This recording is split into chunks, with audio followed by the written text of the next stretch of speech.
La soluzione è questa: dal 19, cioè da sabato, al 6 di gennaio,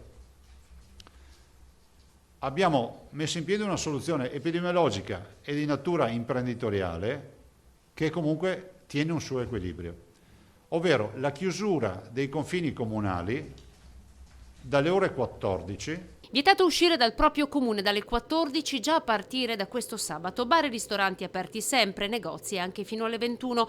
Ma il nuovo fronte della battaglia al coronavirus per il presidente Zaia diventa il distanziamento sociale, che deve essere garantito il più possibile, anche diversificando gli accessi ai centri storici. Dalle 2 del pomeriggio in poi si lavora solo con i cittadini della propria città. E quindi ho la possibilità di distribuire, se lo facciamo in maniera, diciamo, di buon senso, di distribuire anche il flusso commerciale. Resterà deluso chi avrebbe voluto un Veneto già in zona rossa, ma il presidente chiarisce. Non è che uno può inventarsi restrizioni a prescindere dal colore che gli viene attribuito dall'Istituto Superiore della Sanità. Cioè non è che tu ti inventi che fai il lockdown, perché poi lo devi giustificare dal punto di vista epidemiologico. L'ordinanza è stata già condivisa con l'Associazione dei Comuni, in queste ore sarà presentata al ministro Speranza.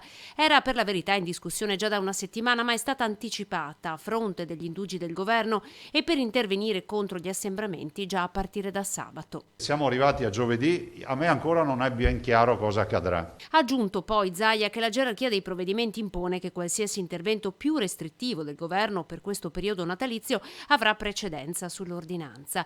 A spingere il Veneto a giocare d'anticipo i numeri: 3.331 pazienti attualmente ricoverati negli ospedali, 378 di questi sono in terapia intensiva. Numeri pesantissimi sui quali il governatore è tornato a chiedere rispetto per il lavoro dei sanitari e la gestione dell'emergenza. Vorrei che la nostra sanità non venisse descritta come una macchina scassata, perché non se lo meritano i nostri operatori, non se lo meritano tutti coloro che lavorano nei team dell'organizzazione e non ce lo meritiamo neanche noi. Nel punto stampa di domani l'ordinanza sarà presentata nel dettaglio, è stata definita dalla dottoressa Russo un atto di reciproca responsabilità. Sono delle restrizioni che hanno un prezzo, ne abbiamo parlato stamattina, ma è un prezzo totale di questo tipo di andamento dell'epidemia che bisogna dividere e quindi tutti ne paghiamo insomma una parte.